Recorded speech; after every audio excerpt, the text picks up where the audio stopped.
Thanks for joining. I'm Alex Mashinsky. I'm the CEO and founder of Celsius Network. And my presentation today is focused on basically this migration that we're going, MOIP, or Money over IP. I was one of the creators of Voice over IP back in 1994. And this is a very similar migration. So I'll share with you my thoughts about the market and where things are progressing. So as you can see, in what's called TradFi or traditional finance, we basically have not changed much since the Medici or the Venetians were basically created the double entry accounting system and created the banking infrastructure. The functions that we perform is pretty much the same. There wasn't much advancement since. And the 1% in all of these platforms captures most of the value. So if you're part of the 1%, you're doing phenomenally well. But if you're in other parts of the pyramid, you're not really capturing a lot of the value. Where the new platform, the blockchain, Bitcoin, or what we call CFI, DeFi, decentralized finance, is a much more circular environment, and where your participation or your value is measured by your contribution to the network versus your ability to create profits in the pyramid, right? So we see this big migration. Again, hundreds of billions of dollars are migrating from traditional finance to DeFi, and Celsius is in the middle of that. We announced yesterday that we have over 20 billion in assets. So that makes us the largest CFI or DeFi platform with about 1 million customers worldwide. We service about 170 different countries. And the main reason for this mass migration is that basically central banks all over the world are printing money faster than ever before. And this debasement or this basically inflation of money is really ruining all the economies, right? So if you look at the United States, this is a chart that shows you what happened since 2020. Some people blame COVID, but basically you can see that since the financial crisis of 2008, 76% of all the dollars that ever existed in history in 200 years were created since the financial crisis. So obviously we're not heading into a good place. And if you look at the history of civilization, you will see that every 100 years or so, another empire showed up, dominated, but then because of debt, because of debasement, effectively lost its power. It couldn't pay its salaries, it couldn't pay its armies. And basically we've seen a deterioration or disintegration of these different empires, and the United States or the US dollar is no different. It's not a special case. So the question is, what's going to replace the dollar? Is it going to be a digital yuan from China? Is it going to be some decentralized version on the blockchain? Or is it going to be a corporate coin like Facebook or JP Morgan are trying to create? So today, world assets are about 255 trillion. We all feel rich, and we all think of ourselves as that we have plenty of assets, but we also have almost 300 trillion in liabilities, right? So the debt load is tremendous, and this debt accumulates interest no matter if it's a good time or bad time. So during recessions or during harsh times, the debt load actually increases because we don't really create more GDP, don't create more value, and it crushes basically the economy, right? The way most central banks solve these problems is by effectively enable consolidation and enabling protectionism of banks, of large companies, enabling them to borrow at zero rates, good companies, bad companies. And obviously we've seen that in Japan, where the entire economy is a zombie economy for about 30 years. And they invented QE, right? Everybody else is just copying them and trying to do that.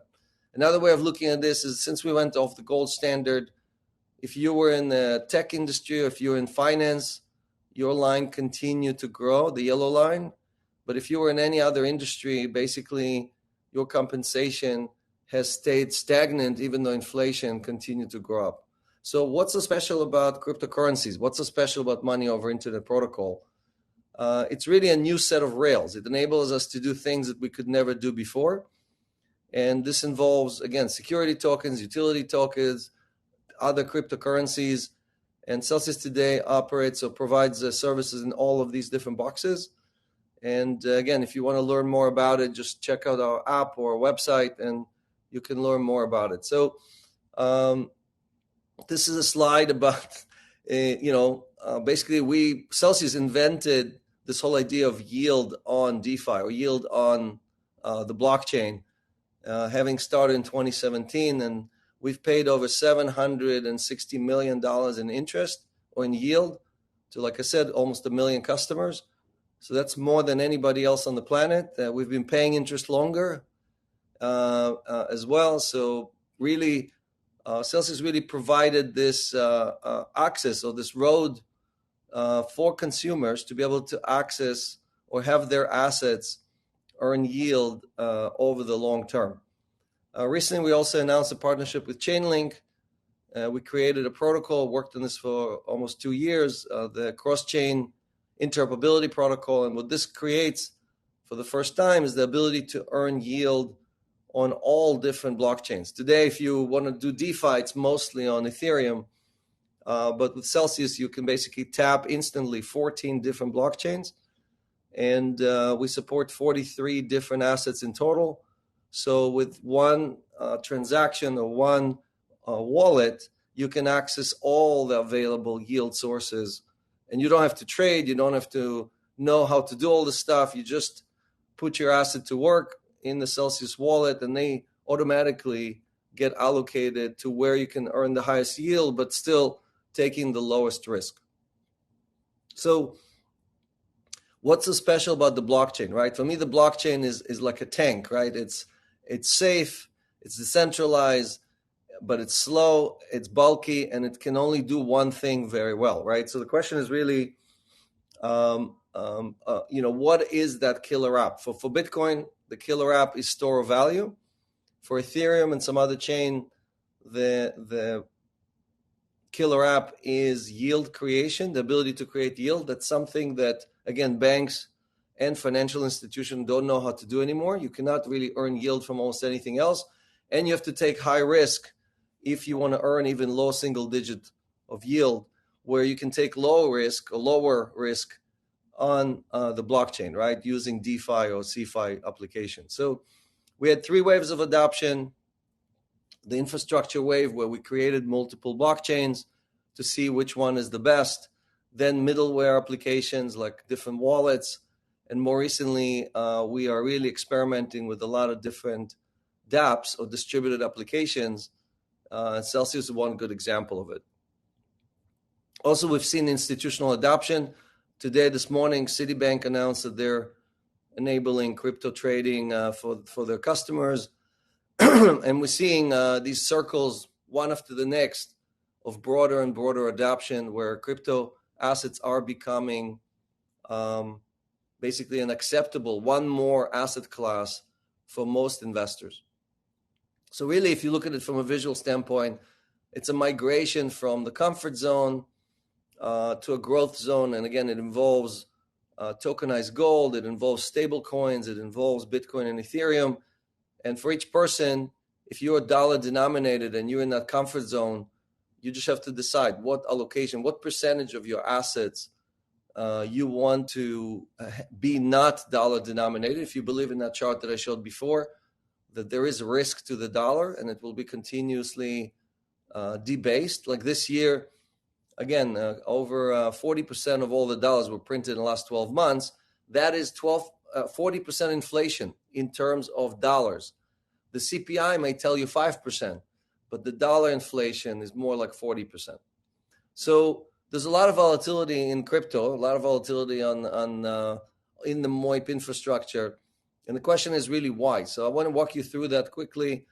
So 12 years ago, Satoshi creates Bitcoin, right? He basically, or she passes the baton, and the first people to grab it are the anarchists slash cypherpunks who really don't even know what to do with it. They experiment with different things. Not enough people join, and they hand off the baton to libertarians. The libertarian grabs the same baton, and they're like, hey, we're going to save the world with this thing. All right, again, not enough libertarians on the planet. They hand off the baton to speculators, right? So now we're up to almost 2017, and the speculators take the baton because they are sure that institutions are going to pay $50,000 or $100,000 for Bitcoin. And obviously, we've seen a huge correction. Bitcoin went down to about $4,000. And we've seen that several times. Each time the baton is handed off, Bitcoin or Ethereum goes down 50 to 70%. So right now, there is a migration to institutions, and this time it looks like it's for real. So we should see prices reach all-time highs later this year as well as next year. Also, you can think of this as a new migration, right? Web 3.0 is effectively eating Web 2.0, and this migration is to a new form of decentralization. So if the internet itself kind of created this access to information, the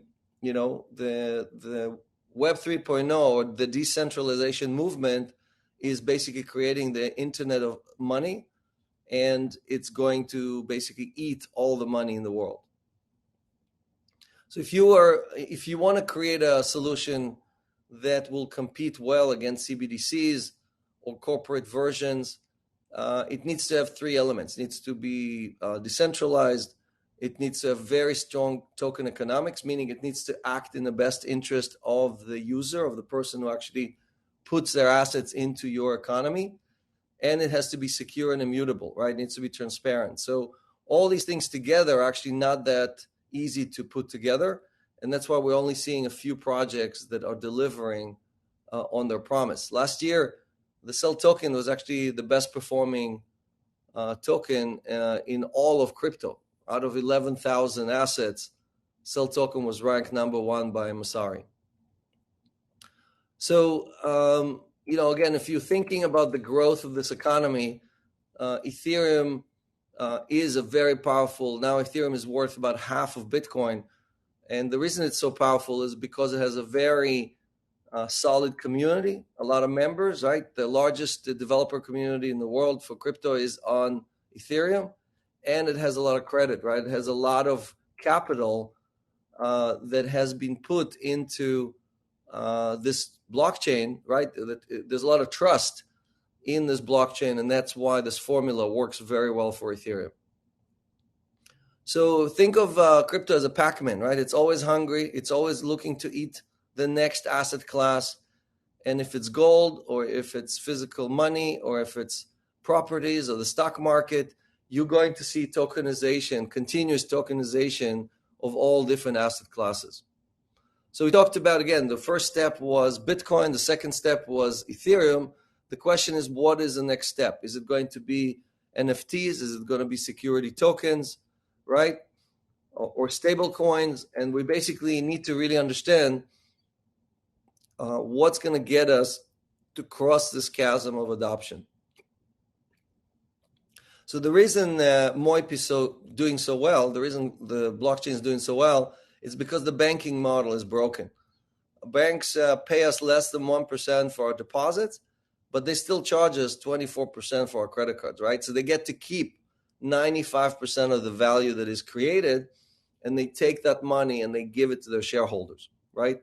What Celsius and others have done with this unbanking model, the CeFi DeFi model, is that we basically charge borrowers much lower rates, 9% or less, and we pay most of that back to our users, right? So our customers get most of the money, not the shareholders. And that's really the big divergence that most banks just cannot compete with, right? It's not something that they can work on. So these are examples of rates that Celsius pays today.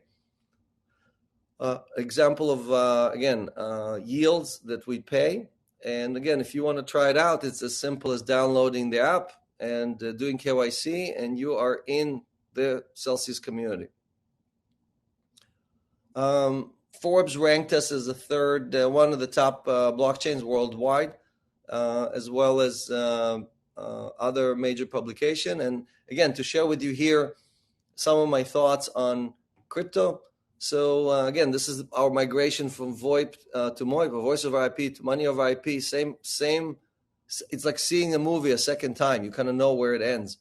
But today, exchanges are basically socializing losses, right? If you're using exchanges, the manipulation, the fees, and everything else, socialized losses or hacks.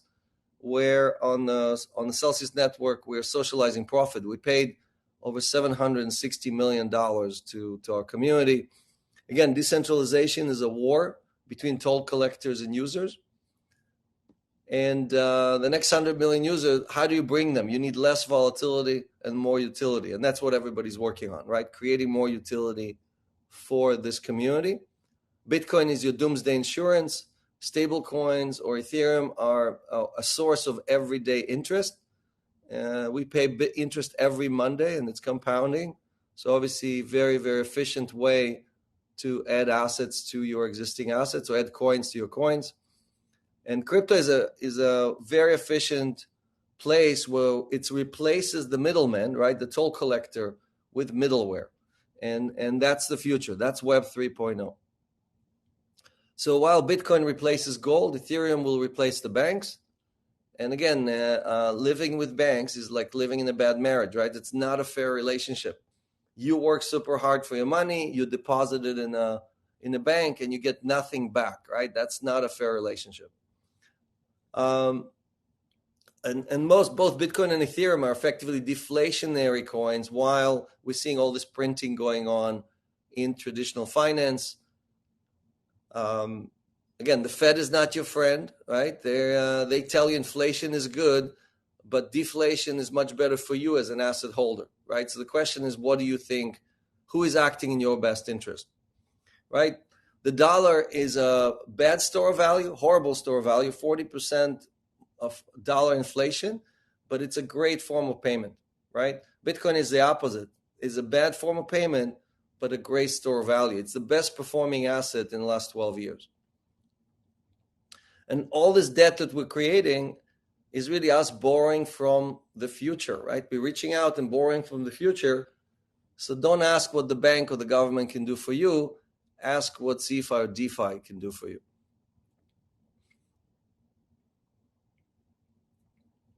And my closing thoughts, again, stop asking what Satoshi can do for you. Ask what you can do for Satoshi. How do you join the community? How do you participate in this value creation? How do you help build Web 3.0? This part of our team, we're now over 500 people worldwide. And as I mentioned, we're managing just over $20 billion. Here's my contact information, and thanks for joining.